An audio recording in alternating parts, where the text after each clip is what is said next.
Bonjour, Monsieur Ngoli. Bonjour Claudel. Est-ce qu'on peut entrer? Oui, oui. Nous sommes venus visiter votre beau bureau. On va d'abord ici. C'est là où je fais des entretiens avec mes clients.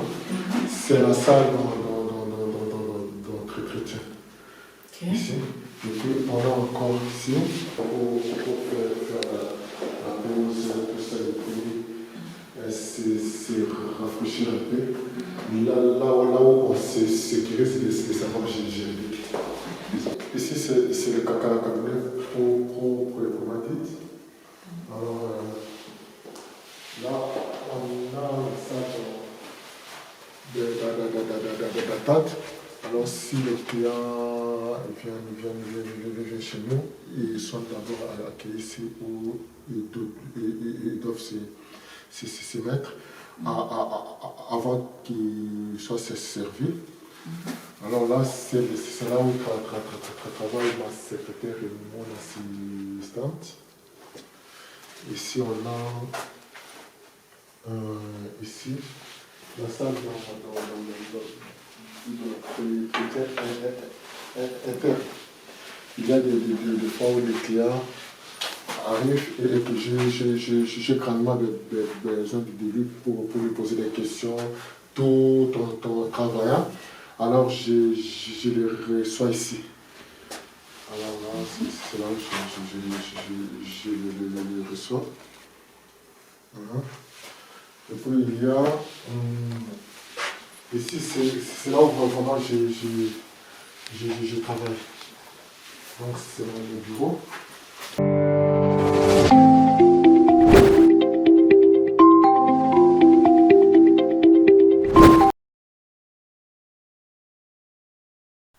Bonjour, je suis Kaden Zoko. Bienvenue à toutes et à tous dans notre magazine Parcours. Cette magazine est conçue pour motiver, inspirer, encourager à oser et quitter la peur de ses limites pour entrer dans sa destinée. Aujourd'hui, nous sommes avec Maître Alfred Ngoyi, juriste de droit en Suisse. Comment allez-vous, monsieur? Je vais très bien, merci. Et vous? Je vais très bien, merci. Comment vous vivez les moments de pandémie? Nous vivons avec, tout en respectant les gestes barrières et les mesures recommandées par le gouvernement. Tout d'abord, merci, Maître Ngoyi, de nous accueillir dans votre bureau et du temps que vous nous accordez.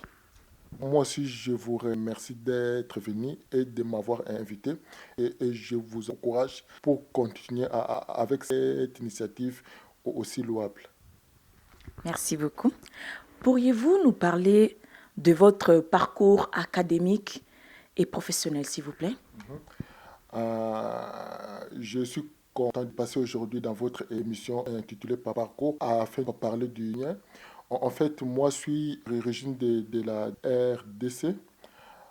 Où je suis né et grandi. J'avais fait mes études primaires, secondaires et universitaires d'abord. J'ai fait la faculté de l'économie et du développement aux anciennes facultés catholiques de Kinshasa qui sont maintenant l'Université catholique au Congo. Alors, en 2002, je suis arrivé ici en Suisse en tant que réfugié. Alors, j'avais fait ma demande d'asile ici comme toute autre personne. Et puis, ça n'a pas été facile au départ parce que j'avais reçu des décisions de non en entrée en matière. Alors, j'avais lutté et puis j'avais fait des recours jusqu'à ce que la Suisse ait repris ma procédure d'asile. Alors, en 2008, je suis reconnu comme réfugié selon la Convention de Genève ici en Suisse. Alors, avec ça, j'avais créé, avant tout, dans le but d'aider les Africains francophones qui sont installés en Suisse alémanique et à Zurich dans les différents problèmes liés à l'intégration. Alors, j'avais créé ces bureaux sous la forme associative au départ. Alors, je collaborais avec le bureau d'intégration de la ville de Zurich dans ces cadres, avec ces services de lutte contre les racismes à Berne. Et puis, Dans le cadre de mon travail, j'ai remarqué que beaucoup de personnes venaient avec des problèmes liés à leur statut administratif, notamment les problèmes liés à leur séjour en Suisse. Alors, c'est la raison pour laquelle je m'étais aussi beaucoup intéressé à cela, compte tenu aussi de mon parcours et étant aussi issu de la migration en Suisse. Alors, en 2009, je m'étais inscrit au collège universitaire Henri Didina à Genève, où j'avais fait la formation de spécialisation en droit de l'homme. Alors, en 2009, je m'étais aussi inscrit à l'école supérieure de management à Genève, où j'avais fait pendant une année et demie ma formation en tant que manager de projets sociaux et culturels. Alors, cette formation m'avait beaucoup aidé à faire asseoir cette association Bicofras et puis à avoir beaucoup de partenaires, tout ça.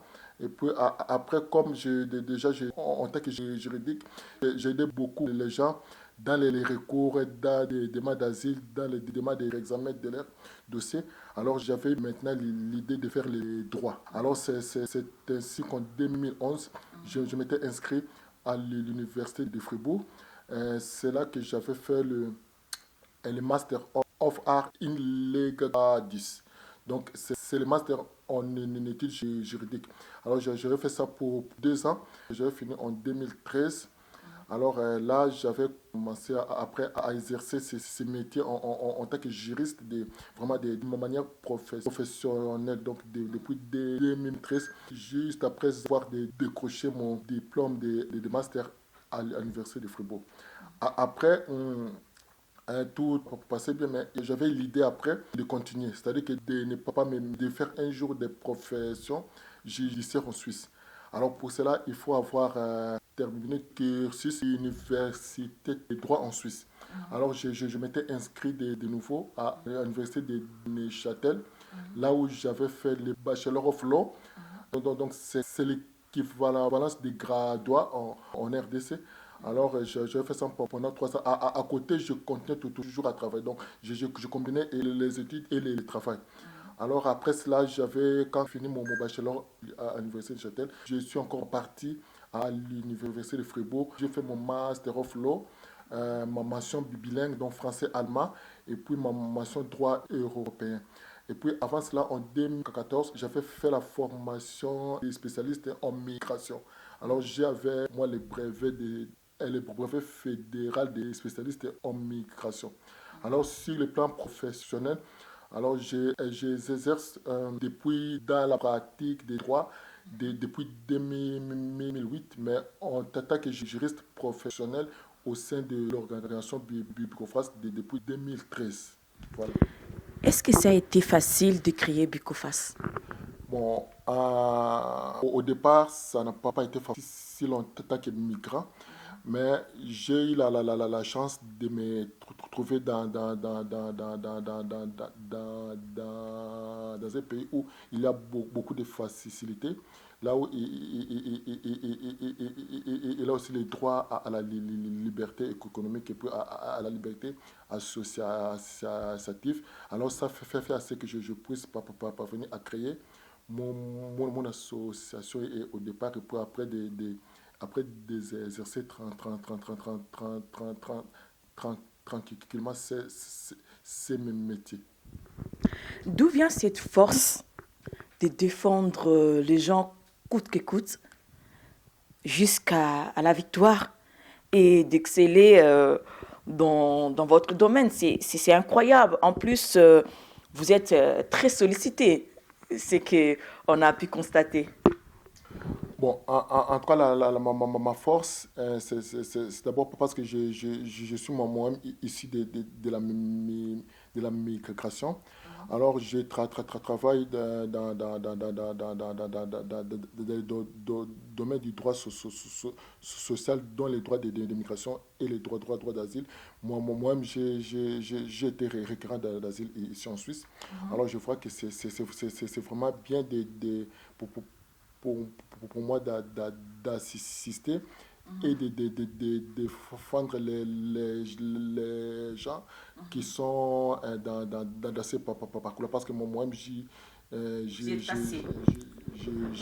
j'étais dans ce parcours-là, je connais comment ça se passe. Pour moi, je suis fier de bosser dans ce domaine-là qui requiert beaucoup d'humanisme, de courage, de force et de détermination, malgré malgré la politique restrictive en matière de migration en Suisse.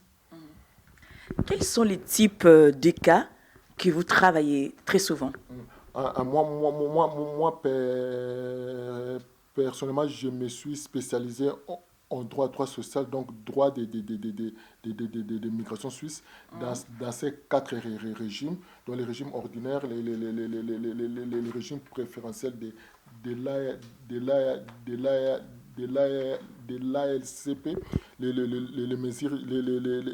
régimes l'asile, et puis les régimes de la nationalité. À part ça, je bosse aussi dans le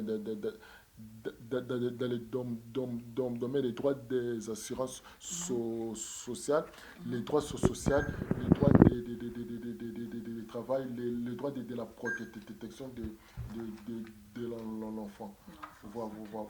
Voilà mes domaines d'activité. Alors, mes clients sont issus de toute nationalité. J'ai des clients suisses, français, africains, asiatiques, sud-américains. Donc voilà, mais la majorité de mes clients sont africains. Africain. D'abord, félicitations. Merci beaucoup.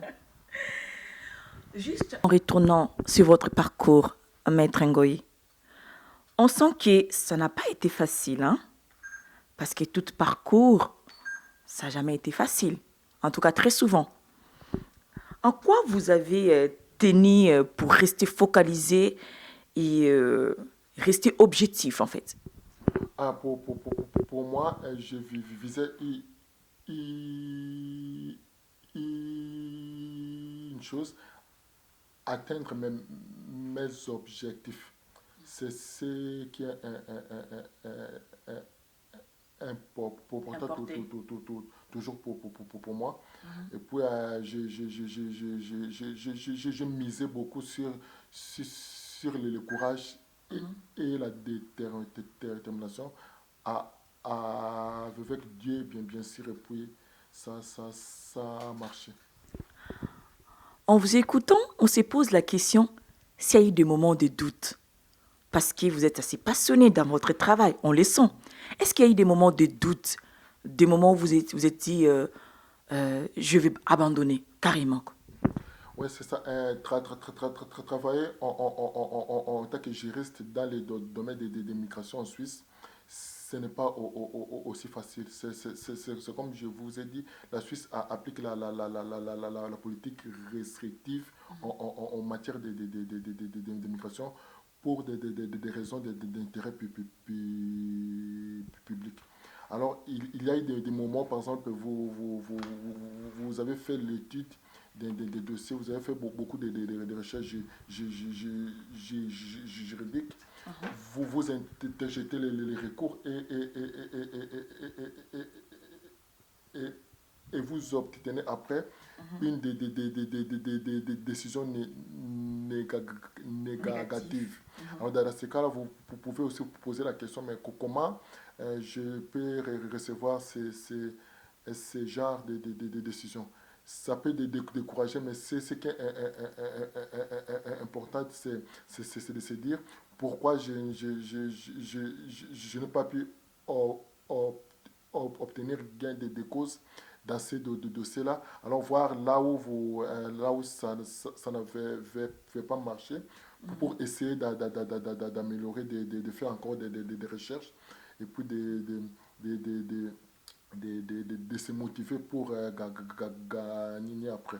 Alors là, malgré cela, je vois que c'est vraiment difficile pour moi de laisser d'abandonner. Au contraire, et je compte encore prospérer.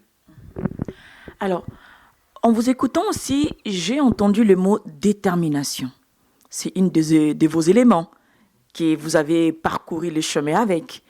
Est-ce qu'il y a encore d'autres éléments, d'autres choses que vous pouvez communiquer à nos téléspectateurs qui veulent oser, qui veulent entreprendre, les éléments qui vous a aussi boosté ou bien qui vous boostent encore au jour d'aujourd'hui? Ouais, c'est que je pourrais dire aux gens dont il faut aussi du courage. Le courage, c'est vraiment très bien. Et dans la vie, il faut toujours risquer. Prendre du risque, c'est Je important. dirais aux gens de prendre du risque. Et puis là, on est déjà dans un bon environnement. Notre pays garantit vraiment la liberté économique et puis la liberté associative dans sa constitution. Et là, je vois vraiment que c'est... moi, j'ai pu étudier parce que la Suisse, c'est la raison pour laquelle je suis toujours très reconnaissant à la Suisse, mon pays, parce que la Suisse m'a vraiment facilité. Il y a les systèmes de bourses d'études dans ces pays. Et à part ça, il y a aussi des financements privés. Donc, vous pouvez facilement étudier ici et puis progresser. C'est la raison pour laquelle j'encourage beaucoup les gens à faire les études, bien à faire les activités tranquillement, mais de manière formelle. Merci beaucoup. Mais dernièrement, j'ai vu sur votre page, vous avez posté sur votre page Facebook, comme quoi vous étiez en train de passer la journée avec vos deux fils. Comment ça s'est passé cette expérience pour vos enfants et pour vous-même tant que parents? Ouais, souvent dans les cadres des journées d'avenir en Suisse, j'invite mes garçons de venir bosser avec moi. Le but, c'est de de les familiariser Réalisé, oui. dans mon travail aussi. C'est que moi j'ai remarqué, quand j'étudiais à l'université de Fribourg et Neuchâtel, la majorité de mes collègues étudiants euh, a- avaient aussi comme parents juristes, juges, procureurs, tout ça. Donc, c'est-à-dire que les gens là ont donc initié leurs enfants dans les études, depuis dans la profession des droits. Et c'est que j'aime aussi faire pour mes enfants. Donc, vous trouvez que c'est très intéressant et très important de préparer déjà la relève, en fait, le futur. Voilà, c'est ça. Parce qu'il il a quand même beaucoup de boulot. Vous-même, vous avez vu, il y a beaucoup de dossiers à traiter, tout ça. Le bureau là va donc toujours continuer dans notre temps. Je suis en train de grandir. C'est mieux assez que je puisse déjà préparer la relève. Comme ça, moi, je pourrais aussi faire autre, autre, autre chose dans l'avenir. Alors, parlons de l'avenir. Est-ce que vous préparez quelque chose? Est-ce qu'on peut connaître aussi vos objectifs futurs? Ou bien c'est encore un peu dans la coulisse, vous ne voulez pas trop en parler, ou bien vous pouvez aussi nous dévoiler un peu votre objectif futur? Oui, oui, c'est ça. Moi c'est que je compte vraiment faire dans l'avenir, c'est de travailler comme juge fédéral dans le domaine de l'asile, dans la chambre 4 5 ou 6 du tribunal administratif fédéral. Donc je crois que c'est vraiment mon ambition un jour de servir aussi mon pays, la Suisse, de cette manière-là. Je vais vous demander quelque chose, Maître Ngoy. Aux jeunes, aux personnes qui veulent entreprendre, mais qui n'ont pas la force, qui n'ont pas le courage, que des fois ils hésitent, qui n'osent pas aller au-delà de leurs limites, au-delà de la peur pour pouvoir entreprendre. Et les jeunes qui aimeraient bien qui souhaitent un jour entreprendre. Je vous laisse parler. Ah oui, c'est que moi, je dirais aux jeunes, c'est d'avoir le courage et la détermination, tout en associant du Dieu dans tout ce qu'ils veulent entreprendre. Nous avons eu la chance de vivre dans un pays où les droits restent la base et la limite de l'activité de l'État et qu'il y a vraiment beaucoup d'opportunités de pouvoir émerger. Alors, je leur conseille vraiment d'oser, de prendre des risques. Et puis, je crois que ça ira. Voilà. Et comment est-ce que vos enfants ont trouvé la journée qu'ils ont passée avec vous? En tout cas, ils l'ont trouvé très intéressante. Alors, c'est ce qui est vrai.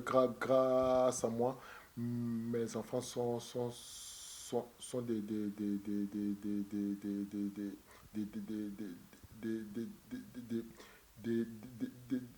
devenir des vrais fans des droits. Ils aiment beaucoup le travail de leur papa. Vraiment, les jours-là, ils étaient aux anges. Donc on peut se dire que bientôt il y aura le petit Ngoy qui sera dans les droits. Oui, en tout cas, avec Dieu et espérons vraiment. Il ira très bien aussi avec le courage et la détermination. C'est ce que je leur enseigne toujours. Ce sont de très belles valeurs, de très très bonnes valeurs même.